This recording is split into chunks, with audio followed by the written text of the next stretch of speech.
साथियों नमस्कार, कैसे हैं आप सब लोग। उम्मीद है सभी बहुत बढ़िया, शानदार, एकदम लाजवाब, ज़बरदस्त मेहनत अपनी आप सभी करते हुए चल रहे हैं और मन में बहुत सारे सपने हैं। एक मंजिल है, यही वो मंजिल है जिससे ये सारे सपने जुड़े हुए हैं।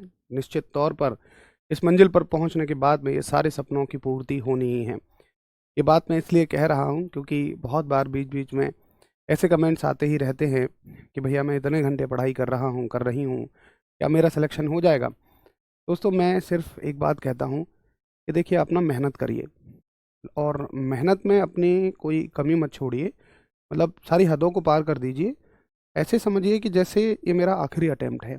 बस हर एक बच्चा जो पहला अटेम्प्ट भी दे रहा है, कोई दूसरा दे रहा है, जिसकी उम्र बची हुई है और जिनका आखिरी है वो तो सोचें ही। आप बस ऐसे सोच के मेहनत करिए कि ये मेरा एक आखिरी अटेम्प्ट है। इसके बाद में ना मेरे पास संसाधन रहेंगे, ना मेरी उम्र रहेगी, ना मुझे कोई तैयारी करवाएगा। बस ऐसा मान के चलिए आप, और फिर आप देखिए कि आपकी तैयारी करने की स्पीड कैसे बढ़ जाती है। मतलब आपके अंदर से वो निकलेगा जो वास्तव में आप हो। ऐसा नहीं है कि आप किसी से कम हैं या आप नहीं कर सकते हैं। बस ये है कि आपको एक ड्राइविंग फ़ोर्स की ज़रूरत पड़ती है। आपको ज़रूरत पड़ती है, जैसे वो हनुमान जी के अंदर सारी शक्तियाँ थीं, लेकिन कोई बताने वाला उन्हें चाहिए था। तो आपके अंदर सारी शक्तियाँ हैं, बस बताने वाला कोई चाहिए। तो आप अपने बताने वाले खुद बनिए और अपने आप को 101% रखिए, तो निश्चित तौर पर हम मंजिल तक पहुँचेंगे। आप सब सफल होंगे। आप सभी ने जो सपने देखे हुए हैं 101% वो पूरे होंगे। बस आप मेहनत करते रहिए, मेहनत की सारी हदों को पार करिए। चलिए, बहुत बहुत बहुत सारा प्यार सभी को, बहुत सारी शुभकामनाएं। सर आशीर्वाद दीजिए, बहुत बहुत बहुत सारी शुभकामनाएं सभी को। चलिए जी, शुरू कर दिया जाए। वैसे तो देखिए शनिवार के दिन आपकी जो क्लास है ये नहीं होती थी, लेकिन आज इसको लगा लिया है क्योंकि शनिवार में अगर मान लो मेरे पास और कोई क्लास होती है, मैराथन होती है, तब मैं ये नहीं लगाता हूँ। लेकिन आज कुछ ऐसा नहीं था, मैं भी फ्री था, तो मैंने सोचा कि क्यों ना क्लास ही ले ली जाए। थोड़ा सा सिलेबस भी धीमे धीमे आगे बढ़ जाएगा। हालांकि हमारा सिलेबस कोई लेट नहीं है, हम कोई पीछे नहीं है, लेकिन फिर भी मैंने सोचा कि थोड़ा सा आगे बढ़ जाएंगे हल्का सा सिलेबस को लेकर। चलिए जी, शुरू करें। देखिए कल तक हम लोगों ने उत्प्लावन बल तक पढ़ लिया था, बायोंसी फोर्स तक पढ़ लिया था। और अगर मैं रिवाइज कराऊं आपको, तो पूरे द्रव वाले चैप्टर में, लिक्विड वाले चैप्टर में हम लोगों ने क्या क्या पढ़ लिया। हम लोगों ने सबसे पहले देखा था ठोसों का दाब, प्रेशर ऑफ द सॉलिड्स। उसके बाद हमने डेंसिटी देखी, घनत्व देखा। फिर हमने सापेक्षिक घनत्व देखा, रिलेटिव डेंसिटी देखी। फिर हम आए थे पास्कल साहब के नियम पे। पास्कल साहब के नियम को पूरा बढ़िया से पढ़ने के बाद में हम लोगों ने शुरू किया था उत्प्लावन बल, बायोंसी फोर्स। और उत्प्लावन बल जो कि आर्किमिडीज साहब ने दिया था से ही हमने सीखा कि कैसे एक लोहे की कील पानी में डूब जाती है जबकि एक लोहे का जहाज पानी में तैर जाता है। और द्रवों के दाब का फॉर्मूला भी हमने देखा। तो ये चैप्टर थोड़ा सा ना बड़ा है और बहुत सारी चीजें हमने पढ़ लिया। फिजिक्स पहले कहता था तू क्या है, लेकिन आपसे पढ़ने के बाद हम कहते हैं तू क्या है। बहुत बढ़िया। तो ये बड़ा फेमस डायलॉग है, अमेरिका हमसे कहता था तू क्या है, वो वाला। बहुत बहुत बहुत बढ़िया। चलिए, तो आज जो हम पढ़ेंगे ना, आज ये चैप्टर आपका खत्म हो रहा होगा और आज बड़ी शानदार शानदार से कंसेप्ट को पढ़ेंगे। मतलब दैनिक जीवन में ना आप उन्हें बहुत देखते हो अपने आसपास, लेकिन समझ नहीं पाते हो। आज देखना उनको कैसे हम साइंटिफिकली समझेंगे, मजा आ जाएगा। तो सबसे अच्छा एक कंसेप्ट है इसमें, सरफेस टेंशन, पृष्ठ तनाव। आज की कहानी हम यहां से शुरू करेंगे। सरफेस टेंशन, और ये कोई टेंशन नहीं देगा आपको, ये टेंशन हर लेगा। पृष्ठ तनाव, सरफेस टेंशन को हम टी से दिखाते हैं। देखो दोस्त, सरफेस टेंशन को समझने के लिए ना आप एक उदाहरण लीजिए। उदाहरण क्या है, मान के चलिए कि जैसे ये मेरा चश्मे का कपड़ा है, ठीक। और मैंने इसको दोनों साइड से पकड़ के ना, ऐसे, मतलब चारों कोने हो गए इसके, चारों कोनों से पकड़ के ना मैंने इसको टाइट खींच लिया, ठीक है। अब फील करिए, मेरे पास हरीश भैया भी है नहीं। मान लो मैं हरीश भैया से कहूं, मान लो मैं हरीश भैया से कहूं कि हरीश भैया इसमें जो है ना यार फ़ोन डाल दूं। उन्होंने फ़ोन डाल दिया, तो ये खिंचा हुआ कपड़ा फ़ोन के वजन को संभाल लेगा, मतलब इसमें फ़ोन ज़्यादा गहराई तक नहीं घुसेगा। आप सोच पा रहे हैं ऐसा, क्योंकि ये खिंचा हुआ है, टाइट है। अब मैं इसको ढीला छोड़ दूं, ऐसे ढीला मीला सा छोड़ दिया, और मैंने फिर हरीश भैया से कहा, हरीश भैया फ़ोन डालो इसमें, तो फ़ोन जो है इसमें अंदर तक धंस जाएगा, एक कपड़ा भी अंदर तक धंस जाएगा। मेरी इस बात से सहमत हो आप? अब मुझे आप ये बताइए कि खिंचे हुए कपड़े ने क्यों फ़ोन का वजन संभाल लिया था और ढीले कपड़े ने फ़ोन का वजन नहीं संभाल पाया? तो क्या मैं ये कह सकता हूँ कि जब चीज़ें खिंची हुई होती हैं तो उनके पास ताकत होती है कुछ हद तक वजन को संभालने की? मैं कुछ हद तक क्यों कह रहा हूँ? क्योंकि अगर ये खिंचा हुआ भी है तो आप ये नहीं कर सकते हो कि दुनिया का सारा वजन इस पे लाद दो, ये संभाल लेगा। भाई ये खिंचा हुआ है, इसकी भी एक क्षमता है। इसने कहा जी खिंचे होने के बाद मैं थोड़ा ज़्यादा वजन संभाल लूंगा, ढीला होकर मैं वजन नहीं संभाल सकता। तो ये समझने की बात है कि जब चीज़ें खिंची होती हैं तो वो ज़्यादा वजन को संभाल लेती हैं। अब देखिए इससे संबंधित वो बात देखिए जो हमें सीखनी है, पढ़नी है। अब होता क्या है, जैसे मान लीजिए घर के कूलर में पानी भरा हुआ है। पिताजी ने कहा कि बेटा गर्मी आ रही है, जरा कूलर के पानी में मिट्टी का तेल डाल दे क्योंकि उसमें मच्छर हो जाते हैं। ऐसे करते हैं हम, जब कहीं रुका हुआ पानी होता है तो उसमें कैरोसिन डाल देते हैं, मिट्टी का तेल डाल देते हैं, जिससे कि उसमें मच्छर ना बैठे। अब सवाल आता है कि कैरोसिन डालने से मच्छर क्यों नहीं बैठते? तो ये पानी है। अब होता क्या है कि शुरुआत में जो पानी की ऊपर की सतह होती है वो यूं मानिए आपकी प्राकृतिक रूप से नेचुरली वो खिंची हुई होती है। जैसे मेरा चश्मे का कपड़ा खिंचा हुआ था ना, ऐसे ही वो नेचुरली खिंची हुई होती है। यानी उस पर ऊपर की सतह पर, जिसको हम मुक्त सतह कहते हैं, फ्री सरफेस कहते हैं, इस पर मान लो एक बल लगा हुआ होता है, इधर भी लगा है इधर भी लगा है, और जिसके चलते ये क्या है, खिंची हुई है। इस पर एक बल लगा हुआ है, फोर्स लगा हुआ है एफ इसकी इतनी लंबाई पर, यह है इसकी इतनी लंबाई।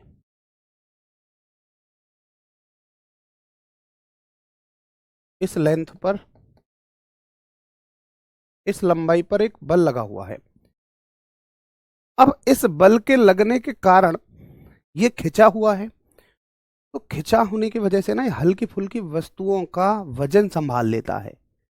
हल्की फुल्की कितनी हल्की फुल्की? जैसे मच्छर। ऐसा नहीं कि तुम इसमें किसी को भी डाल दो, तुम कह दो जी इंसान काहे नहीं तैरता। भैया इंसान के वजन की बात थोड़ी ना कर रहा हूँ लाला मैं, इंसान का वजन तो बहुत ज्यादा है। तो ये हल्के फुल्के वजन को संभाल लेता है, जैसे कि मच्छर का वजन हो गया। तो लंबाई खिंची होने की वजह से ये मच्छरों के वजन को संभाल लेता है, जिससे कि मच्छर इसमें तैरते रहते हैं। अब जैसे ही तुम इसमें केरोसिन डाल दो, जैसे ही तुम इसमें मिट्टी का तेल डाल दो, तो ये खिंचाव खत्म हो जाता है, ये टेंशन टूट जाती है। और खिंचाव खत्म होते ही जो मच्छर जी यहाँ मस्त बैठे हुए थे, मान लो एक मच्छर जी बना लेते हैं, ये मच्छर जी हैं, ये यहाँ पर बढ़िया तरह से बैठे हुए थे। अब खिंचाव खत्म होते ही ये क्या होंगे, डूबने लगेंगे। तो फिर इस पर ये मच्छर जी टिक ही नहीं पाते हैं, बिल्कुल ऐसे ही जैसे कपड़ा ढीला छोड़ने से फोन इसमें अंदर धंस गया था। तो बताओ एक बार फटाफट से थम्स अप करके, जी मुझे समझ में आ गई है आपकी बात। अब जो ये पृष्ठ है, जो ये सरफेस है, इसके खिंचाव को ही हम कहते हैं पृष्ठ तनाव। भैया तनाव का मतलब तो खिंचाव है, तो इसको कह देते हैं भाई हम सरफेस टेंशन, पृष्ठ तनाव। तो पृष्ठ तनाव क्या है कि द्रव की ऊपरी सतह पर लगने वाला खिंचाव का बल। द्रव की ऊपरी सतह पर लगने वाला खिंचाव का बल। द्रव की ऊपरी सतह पर लगने वाला खिंचाव का बल, यानी कि tension force on upper surface of liquid. ठीक है भैया, tension force on the upper surface of liquid. तो टेंशन क्या होती है, टेंशन हो जाएगा फोर्स, ये तो हो गई इसकी डेफिनेशन, फॉर्मूला हो जाएगा पृष्ठ तनाव बराबर बल बटे लंबाई, कि कितना बल लगा हुआ है और कितनी लंबाई पर लगा हुआ है। यानी आप इसको अगर लैंग्वेज में लिखना चाहें तो ऐसे लिखोगे कि पृष्ठ तनाव बराबर बल बटे लंबाई, यानी कि सरफेस टेंशन बराबर फोर्स अपॉन लेंथ। पृष्ठ तनाव बराबर, इसको सरफेस टेंशन को मैं शॉर्ट में एसटी लिख देता हूं, सरफेस टेंशन बराबर फोर्स अपॉन लेंथ। बताता हूं, करना भी रुक तो जाओ।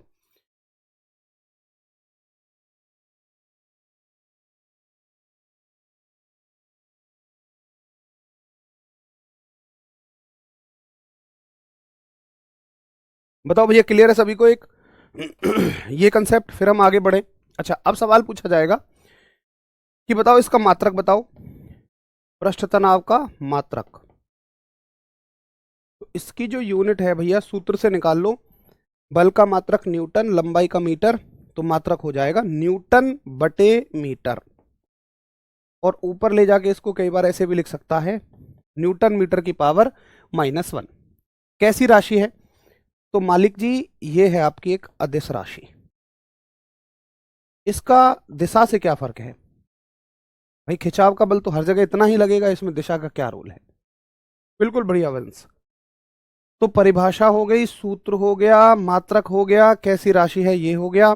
अब इससे बनने वाले और अलग पॉइंट बताता हूं जो पेपर में ज्यादा पूछे जाते हैं।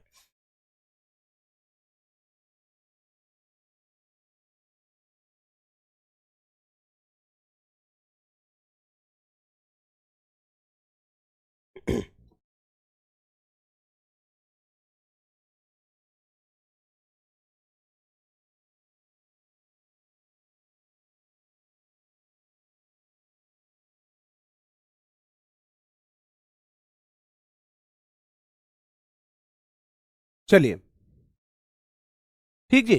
तो यहां तक की बात हमें समझ में आ गई। अब देखो, इससे सवाल आते हैं कि पानी में,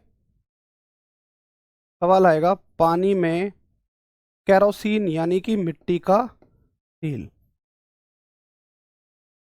पानी में मिट्टी का तेल यानी कि केरोसिन डालने से, पानी में मिट्टी का तेल यानी केरोसिन डालने से मच्छर नहीं बैठ पाते। क्यों नहीं बैठ पाते? इसलिए नहीं बैठ पाते क्योंकि पृष्ठ तनाव कम हो जाता है। इसलिए नहीं बैठ पाते क्योंकि पृष्ठ तनाव यानी कि सरफेस टेंशन कम हो जाती है। ठीक है, पृष्ठ तनाव क्या हो जाता है, सरफेस टेंशन क्या हो जाती है, कम हो जाती है। ठीक जी। अच्छा, और देखो क्या सवाल पूछेगा। अच्छा, ये बताओ, इसमें आपको जैसे एक दो साथी हैं, बाकी तो सभी को समझ आ गया, एक दो साथी जैसे हैं उनको क्या समझ नहीं आया, ये बताइए। मैं एक बार फिर से बता रहा हूं आपको, ध्यान से सुनना। बाकी आप अब की बार किसी को भी अगर समझ ना आए तो पूरा ये मत कहो कि समझ नहीं आया, ये पूछो भैया इस बिंदु पर मुझे ये बात समझ में नहीं आई है। क्योंकि मुझे तो नहीं लगता कि किसी को भी ये नहीं पता होगा कि बल को एफ से दिखाते हैं, लंबाई को एल से दिखाते हैं, या इसका मात्रक, बल का मात्रक न्यूटन होता है या लंबाई का मीटर होता है। ये चीज़ें तो समझ आ गई होंगी ना। तो ये पूछो, सिर्फ ये समझ में नहीं आया। अच्छा, और दूसरी चीज़ मैं आपको बता दूं, हमारे स्तर पर बहुत ज़्यादा चीज़ों में हमें साइंटिस्ट बनने की ज़रूरत नहीं है। हमें अपने एग्ज़ाम निकालना है, एग्ज़ाम के स्तर की चीज़ों को हमें सीखना है, एग्ज़ाम के स्तर तक की चीज़ों को हमें समझना है। मैं फिर से एक बार बताता हूँ कि शुरुआत में अगर कोई भी लिक्विड नॉर्मल पड़ा हुआ है, कहीं भी पानी भरा हुआ है, जैसे मान लो तालाब में पानी भरा हुआ है, तो उसकी जो सतह है, उसका जो सरफेस है, वो शुरुआत में ना खिंचा हुआ होता है। उस खिंचाव की वजह से उस पर मच्छर बैठ जाते हैं। अब चूंकि वो खिंचा हुआ है, खिंची हुई चीज किसी वजन को सपोर्ट कर सकती है, इसलिए मच्छर टिक पाते हैं। अब अगर आप केरोसिन डाल दो तो ये खिंचाव टूट जाता है, ये टेंशन टूट जाती है और पानी की सतह ढीली पड़ जाती है, और ढीली पड़ने के चलते उस पर मच्छर नहीं बैठ पाते हैं। बड़ी सिंपल सी बात है। अब बताइए, इतना समझ में आ गया? तो हमने कहा कि भाई द्रव की ऊपरी सतह पर लगने वाला खिंचाव का बल पृष्ठ तनाव कहलाता है। Tension force on the upper surface of liquid. Formula हो जाएगा कितना बल लगा, कितनी लंबाई पर लगा, मात्रक हो जाएगा न्यूटन पर मीटर, और राशि है अदिश। अब बताइए क्या समझ में नहीं आया भैया? अब देखो तुम्हारे अगर ऐसे डाउट हो कि जी मिट्टी का तेल स्मेल क्यों करता है, प्लीज भैया ये समझ नहीं आया, तो भाई मैं जोड़ूं तुम्हारे हाथ मालिक। हमें अब ऐसे तो मिट्टी के तेल से ही अगर मुझसे कोई पूछने लगे जी मिट्टी का तेल कहाँ से मिलता है, जी मिट्टी के तेल को मिट्टी का ही तेल क्यों कहते हैं, जी मिट्टी के तेल में कौन कौन से केमिकल होते हैं, जी मिट्टी के तेल में क्या क्या कंस्टिट्यूएंट होते हैं, मिट्टी के तेल की कितनी कैलोरीफिक वैल्यू होती है, तो भैया ये बताओ जरा कि मिट्टी का तेल पढ़ने आए हो या पृष्ठ तनाव पढ़ने आए हो, सरफेस टेंशन पढ़ने आए हो। तो ये सब डाउट मत पूछो भाई इधर उधर के खाम खाम वाले, इन चीज़ों के बारे में कहो समझ नहीं आया, फिर तो ये तो कभी समझ नहीं आएंगी। हाँ आप इसमें से पूछो जी इसमें से क्या डाउट है, बस कि ये डाउट है मेरा। चलो बड़े कलाकार हो तुम लोग, बहुत बढ़िया। कमल भाई एक बार ना अपना नंबर दो यार, तुम अपना फ़ोन नंबर देना, और कुछ बातें डिस्कस करेंगे तुमसे। चलिए ठीक है। अब देखिए यहाँ तक समझ आ गया। अब सवाल पूछा जाता है कि पानी में मिट्टी का तेल डालने से मच्छर नहीं बैठ पाते। ठीक है, क्यों नहीं बैठ पाते, जी पृष्ठ तनाव कम हो जाता है। या ये भी पूछ सकता है कि बताइए पानी में केरोसिन डालने से मच्छर नहीं बैठ पाते, ये किस घटना का उदाहरण है। बस इतना पूछ लेगा तो तुम कहोगे जी पृष्ठ तनाव का उदाहरण है, सरफेस टेंशन का उदाहरण है। दूसरा सवाल पूछेगा कि बारिश की गिरती बूंद, बारिश की बूंद गोलाकार होती है, बारिश की बूंद गोलाकार होती है। यानी उसका कहना है कि जब बारिश की बूंद गिरती है तो वो गोल ही क्यों होती है, तो गोल इसलिए होती है क्योंकि उसकी सतह पे सरफेस टेंशन लगी होती है जो उसे अंदर की तरफ खींच के रखती है। और जब किसी चीज को अंदर की तरफ खींच के रखा जाएगा तो वो कैसी बनेगी, गोलम गोल ही बनेगी। आपसे इतना नहीं पूछा जाएगा क्या होता है कैसे होता है, सिर्फ ये सवाल आएगा बारिश की बूंद गोलाकार होती है इसका क्या कारण है, तो आप कह दोगे जी पृष्ठ तनाव के कारण। ये किसके कारण है, पृष्ठ तनाव यानी कि सरफेस टेंशन के कारण। ये सब सरफेस टेंशन से बनने वाले सवाल हैं। अगला सवाल पूछा जाएगा कि किसी द्रव के, किसी लिक्विड के पृष्ठ तनाव को कैसे कम किया जा सकता है।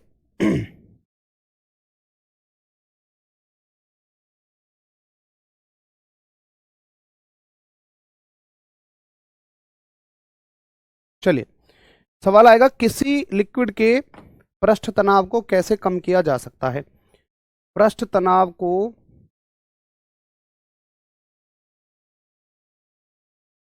पृष्ठ तनाव को कम करने के,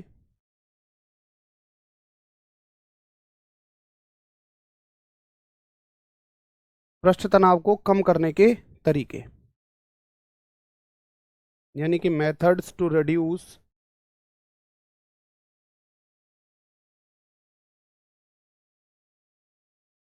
सरफेस टेंशन। पृष्ठ तनाव को कम करने के तरीके क्या होंगे, तो पहला तरीका तो यह है कि पानी में मिट्टी का तेल मिला दो। अच्छा मिट्टी के तेल के अलावा ना अगर तुम चिकनाई भी मिलाओगे, जैसे तुम कोई चिकनी चीज डाल दो, ग्रीस डाल दो, तुम कोई तेल डाल दो जो चिकना हो, तो भी पृष्ठ तनाव कम हो जाता है। तो आप लिखोगे कि चिकनाई मिलाकर, चिकनाई को इंग्लिश में कहेंगे लुब्रिकेंट, चिकनाई मिलाकर। ठीक, अगला तरीका देखो, दूसरा तरीका होगा इसी में कंटिन्यू करना। चिकनाई मिलाने के बाद में अशुद्धि मिलाने से, अब अशुद्धि क्या होती है, अगर पानी में धूल मिट्टी कंकड़ पत्थर कुछ भी मिल जाए तो उसके पृष्ठ तनाव घट जाता है। अशुद्धि यानी कि इम्प्योरिटीज, अशुद्धि मिलाकर। ठीक है, अगला होगा गर्म करने से, अगर आप लिक्विड को गर्म कर देते हो तो उसकी सरफेस टेंशन कम हो जाती है, ऑन हीटिंग। अगर आपने पानी में डिटर्जेंट मिला दिया, डिटर्जेंट को हम वॉशिंग पाउडर भी कहते हैं, जिसको अपने घर में बोलते हैं भैया सरफ, होता है ना, सरफ मिला दिया हमने, तो सरफ मिलाने से भी, डिटर्जेंट मिलाने से भी पृष्ठ तनाव कम हो जाता है। डिटर्जेंट यानी कि वॉशिंग पाउडर मिलाने से। पता है, आप कभी देखना, जैसे किसी के यहाँ का खारा पानी होगा ना, घर में खारा पानी, तो वो साबुन के साथ में झाग नहीं बनाता। अगर तुम्हारे यहाँ खारा पानी आता होगा तो साबुन के साथ में वो झाग नहीं बनाता है। वो कब झाग बनाता है? वो झाग बनाता है जब उसमें आप सरफ डाल देते हो, तो वहाँ कपड़ों की सफाई साबुन से हो ही नहीं पाती है, इसलिए हम सर्फ का इस्तेमाल करते हैं, डिटर्जेंट का इस्तेमाल करते हैं। अरे भैया चिकनाई नहीं जानते यार। सर चिकनाई क्या होती है मालिक? चिकनाई मतलब जैसे ग्रीस हो गई, चिकनी चीजें, जैसे ग्रीस हो गई, तेल हो गया, ये सब चिकनी चीजें हैं। Smoothness, lubricant. बताइए भैया, यहां तक समझ में आ गया? इसके उदाहरण समझ में आ गए? तो ये पूरा सरफेस टेंशन से रिलेटेड बहुत सारे सवाल बन जाएंगे जो परीक्षा में आपसे पूछे जाते हैं। एक बार थम्स अप करो अगर पृष्ठ तनाव का पूरा मसला समझ में आ गया हो, तो फिर हम अगले टॉपिक पर चलें। बहुत ही लाजवाब टॉपिक है जिसका नाम है केशिकात्व यानी कि कैपिलरी।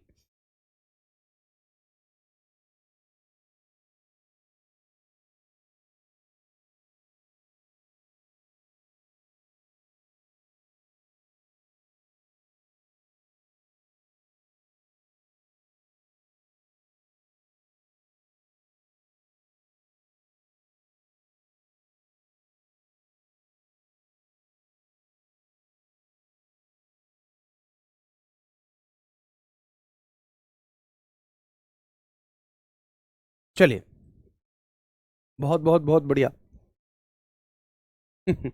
लुम्बिनी से पकड़ कर लाए हैं। अगला सवाल देखो, अगला मुद्दा देखो। टॉपिक है आपका,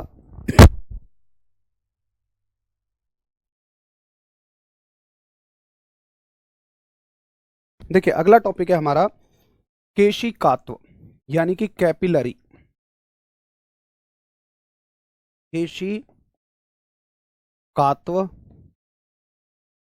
यानी कि कैपिलरी। देखिए केशिकात्व क्या होता है, कैपिलरी क्या होती है। आप सभी ने क्या ऐसा एहसास किया है कि अगर बाल्टी में आप पानी भरें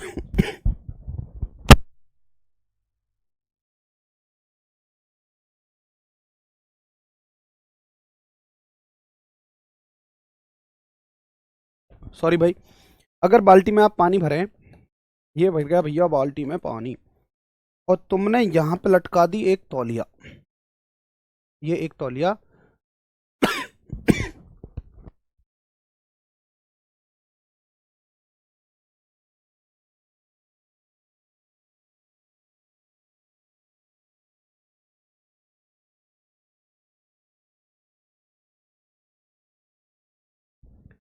ये लटका दी तुमने एक तौलिया, तो भैया ऐसा नहीं है कि तौलिया का जितना हिस्सा तुमने लटकाया है बस वो ही गीला होगा।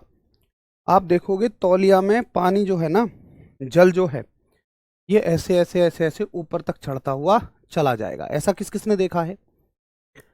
अच्छा जी, ये नहीं देखा होगा तो ये देखा होगा सबसे, ये देखा होगा कि अगर एक मोमबत्ती है तो मोमबत्ती में ना नीचे से बत्ती से, ये बत्ती है इसकी, इसकी बत्ती से अपने आप ही मोम ऊपर चढ़ता चला जाएगा। बोलो क्लियर? ये भी नहीं देखा हो तो भैया घर में दिए तो सबके होंगे, दिया तो सब जलाते होंगे कभी ना कभी।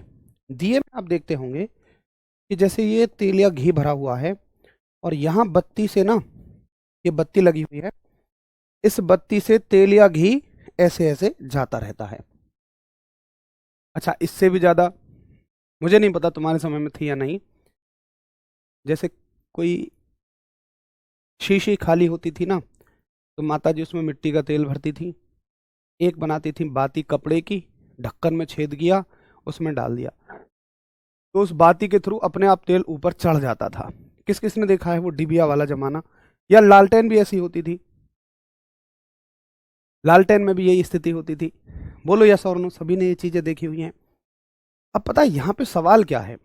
सवाल ये है कि किसी भी द्रव में, किसी भी लिक्विड में, मतलब कोई भी द्रव इसमें अपने आप कैसे ऊपर उठ रहा है। क्योंकि आप कभी देखें तो द्रव अपने आप कभी नहीं उठ सकता, लिक्विड अपने आप कैसे ऊपर चढ़ जाएगा भाई। क्या कभी ऐसा हुआ है कि एक पाइप में आप पानी, मतलब पानी सिर्फ एक मतलब बर्तन में आपने भर लिया, मान लो एक टैंक में पानी भर लिया और उसमें पाइप आपने लगाई और पाइप से अपने आप पानी ऊपर चला जाए, ऐसा कभी नहीं होता, एक मोटर लगानी पड़ती है आपको।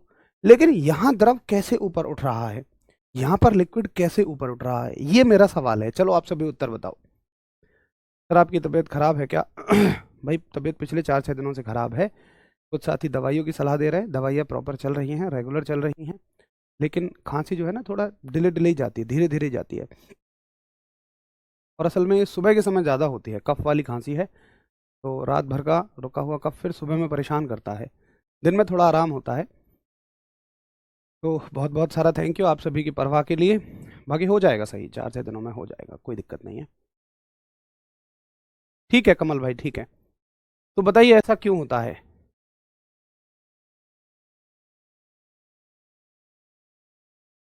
बहुत बढ़िया गुलनवाज भाई, बहुत बढ़िया। ऐसा क्यों होता है, तो सबके अलग अलग उत्तर हैं। कोई कह रहे हैं जी नमी के कारण है, कोई कह रहे हैं किसी के कारण है। अच्छा, बहुत सारे साथी ये भी कह रहे हैं कि केशिकात्व के कारण है, क्योंकि केशिकात्व का टॉपिक चला हुआ है।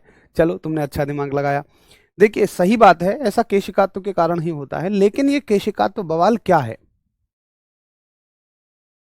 ये केशिकात्व क्या बवाल है, ये कैपिलरी क्या बवाल है। देखिए कैपिलरी का मतलब होता है दोस्तों, केशिकात्व का मतलब होता है, अगर एक आपने इतनी पतली नली ले ली, इतनी पतली ट्यूब ले ली जितना कि आपका, जितना पतला कि आपका बाल। अब बाल कितना पतला पतला है, तो बाल की मोटाई होती है 6 मिलीमीटर, 6 mm। अगर 6 mm से पतली नली आपने कोई ले ली, मतलब वो शायद आपको वो नली जैसी दिखे भी ना दिखे, नली तो दिखेगी लेकिन उसमें अंदर की चीज नहीं दिखेगी। तो 6 mm से पतली नली का मतलब बहुत ही पतली नली। मान लो ये मैंने एक नली ले ली जिसकी मोटाई कितनी है, 6 mm। तो इसमें कोई भी लिक्विड अपने आप ऊपर चढ़ जाएगा, मतलब ऐसा लगेगा उसको जैसे लिक्विड को ऊपर खींचा जा रहा है। ऐसा नेचुरली होता है, ये प्राकृतिक रूप से होता है। किसके कारण होता है, पृष्ठ तनाव के कारण होता है, सरफेस टेंशन के कारण होता है। अब हमें इस गहराई में नहीं जाना कि ऐसा होता क्यों है, नहीं, बस हमें तो ये याद करना है कि बाल के बराबर पतली नली में कोई भी द्रव अपने आप ऊपर उठता है, इस घटना को हम केशिकात्व कहते हैं। और ये जो नली है इसको कहते हैं हम केश नली, यानी कि कैपिलरी ट्यूब। अब तुम कहोगे इनमें कहाँ केश नली है, देखो इसमें जितने भी धागे हैं ना, तौलिया में जितने भी धागे हैं ये केश नली की तरह काम कर रहे हैं। इसमें जितने भी धागे हैं, सब में धागे हैं, ये सारे के सारे केश नली की तरह काम कर रहे हैं। अरे तुम तो किसान परिवार से हो, तुम तो इस बात को यूं समझ जाओगे, जब खेत में पानी लगने के बाद दो दो एक दिनों में उस पर जमीन सूख जाती है ऊपर ऊपर से और ट्रैक्टर चलने लायक हो जाता है, तो पिताजी खेत जुतवा देते हैं। क्यों जुतवा देते हैं, ताकि नमी जो है अंदर की लॉक हो जाए। उससे क्या दिक्कत होती है, देखिए जैसे ये खेत है, तो खेत में जब पानी लगाते हैं ना तो नलियां बन जाती हैं, पतली पतली बारीक बारीक केश नलियां बन जाती हैं ऐसे ऐसे करके। अब होगा क्या कि अगर खेत नहीं जुतवाया, यानी इनको नहीं तोड़ा गया, तो इनमें से नमी हो के ऊपर जाती रहेगी ऐसे ऐसे करके, और पूरी नमी नीचे की सूख जाएगी। तो जब ऊपर की नमी हल्की सूख जाती है तो पिताजी क्या करते हैं, इनको तोड़वा देते हैं, ताकि नमी अंदर बची हुई रहे। क्योंकि बीज तो अंदर ही बोना है, बीज कोई ऊपर ऊपर थोड़ा ना डालना, ऊपर नमी ना रहे लेकिन नीचे नमी होनी चाहिए। आप मिट्टी को कभी खोद के देखना, उसमें नीचे नमी लॉक हो जाती है। तो किसान बहुत पहले से साइंटिस्ट है भैया, उसको ये सब चीजें पता है, कहाँ क्या केस नली वेस नली है, बस वो नाम नहीं जानता है, लेकिन काम सारे आते हैं उसको। ठीक है, तो चलिए इस पूरी घटना को लिख लेते हैं कि क्या होती है केश नली और क्या कहते हैं हम केशिकात्व। तो आप कहेंगे कि केश के बराबर मोटाई की नली, केश के बराबर मोटाई की नली को क्या कहते हैं हम, केश नली, यानी कि tube of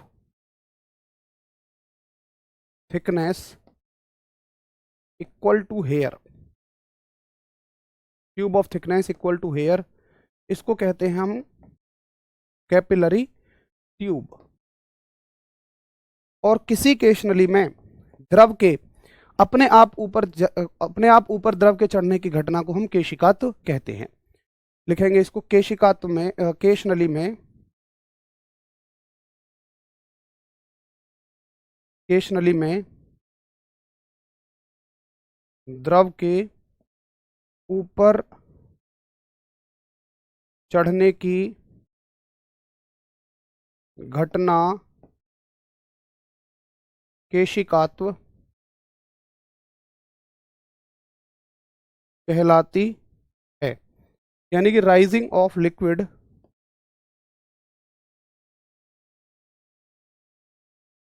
rising of liquid in A capillary, rising of liquid in A capillary tube is called capillarity. अच्छा, इसको इंग्लिश में ना कैपिलैरिटी कहते हैं, कैपिलैरिटी, केशिकात्व। ठीक है। अब इससे बहुत सारे उदाहरण बन सकते हैं। मतलब आपसे पूछ लेगा, बताओ पहला सवाल, केश नली क्या होती है? केश के बराबर मोटाई की नली। केशिकात्व क्या होता है? केश नली में द्रव के ऊपर चढ़ने की घटना को हम केशिकात्व कहते हैं। ये तमाम चीजें इससे पूछी जाएंगी। फटाफट से बताइए, फिर उसके बाद हम आगे चलें।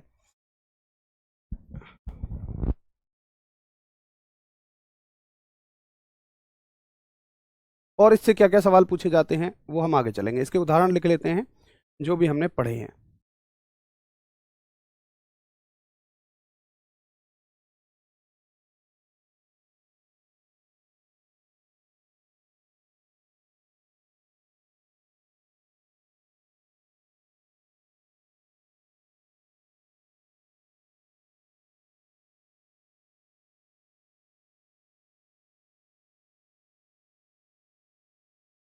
चलो ठीक है।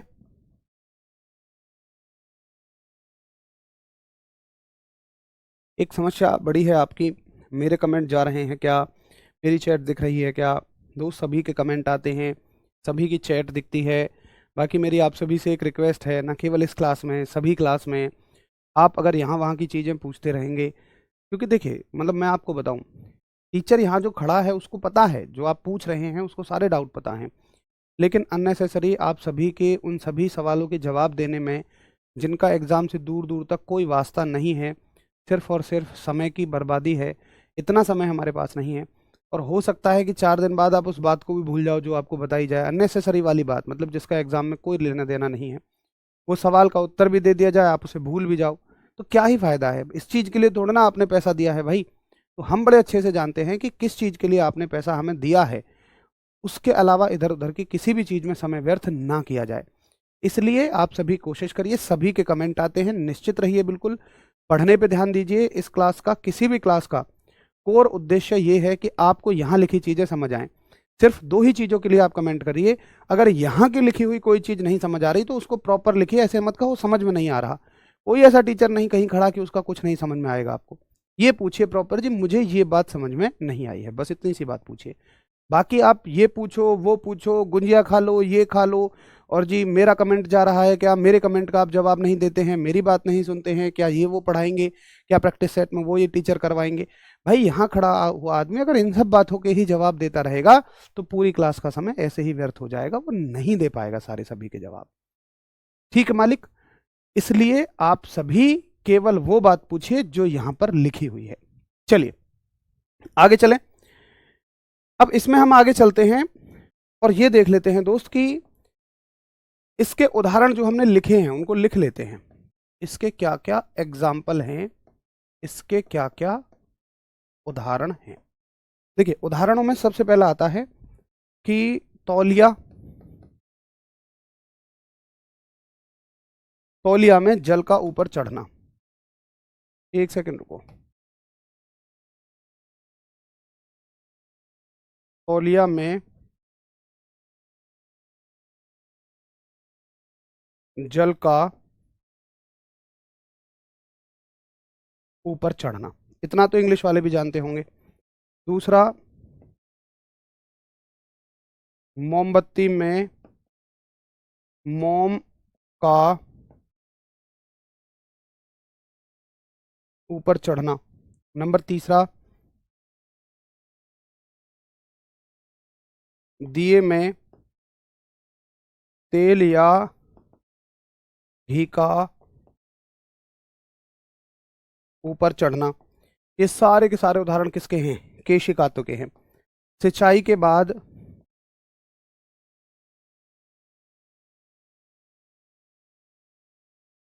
सिंचाई के बाद किसान द्वारा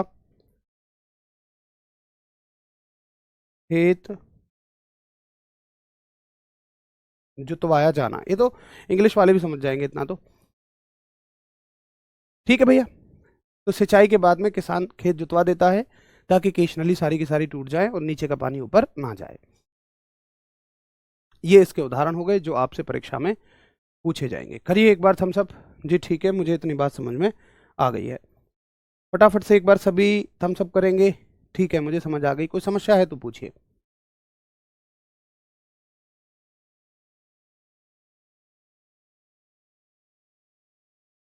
वंश बाबू, मैं बस आपका बड़ा भाई हूँ, है ना। ईश्वर तो ऊपर हैं, भगवान तो ऊपर हैं, बस मैं और आप एक भाई हैं।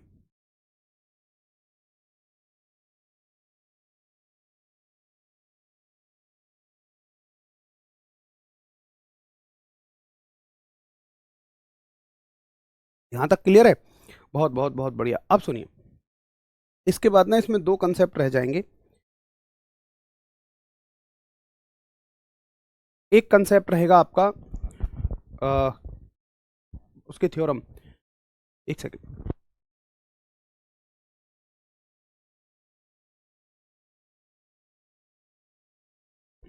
एक कंसेप्ट आएगा आपका बर्नौली साहब की थ्योरम, बर्नौली साहब के प्रमेय। और एक कंसेप्ट आएगा आपका जो हमने कहा था कि गैसों का दाब भी होता है, प्रेशर ऑफ द गैसेस होता है। तो ये दो कंसेप्ट रह गए हैं अभी।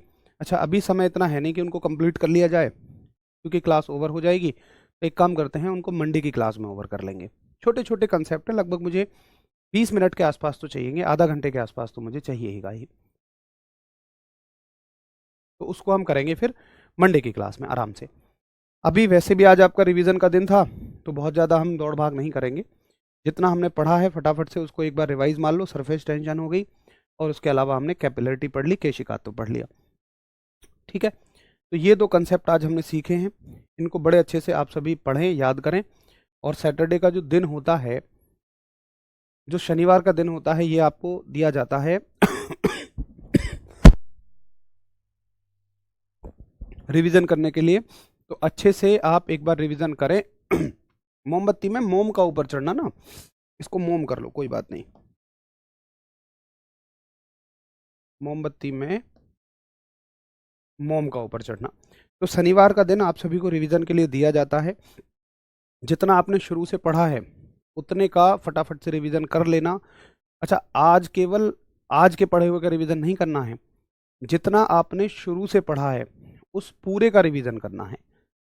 क्योंकि ये मानो आप जितना मैक्सिमम आप रिवीजन कर लोगे, जितना ज़्यादा आप रिवीजन कर लोगे, उतना ज़्यादा चीज़ें आपको याद रहेंगी। और सैटरडे संडे इसीलिए दिया जाता है ताकि आपका जो भी कुछ पीछे का छूटा हुआ है, एक आध दिन बीच में छुट्टी हो गई थी, वो सारी चीज़ें आप कवर कर सको इन 2 दिनों में। चलिए, आज हमने एक्स्ट्रा क्लास ये ले ली, कोई बात नहीं, सिलेबस थोड़ा सा हमारा आगे बढ़ गया। अब हम लोग मंडे को मिलेंगे, सोमवार को मिलेंगे। तब तक के लिए आप सभी को नमस्कार, धन्यवाद, जय हिंद दोस्तों।